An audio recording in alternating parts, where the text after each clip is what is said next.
because I work with Kermit with the zip tie thing. On bed.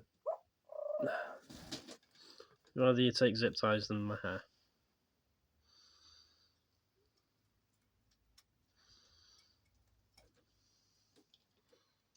Oops.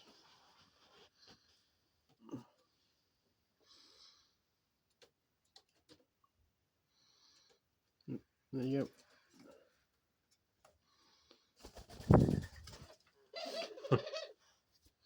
He's been going crazy with zip ties recently. He's been able to carry multiple zip ties in his mouth at once, which is pretty impressive for the size he is.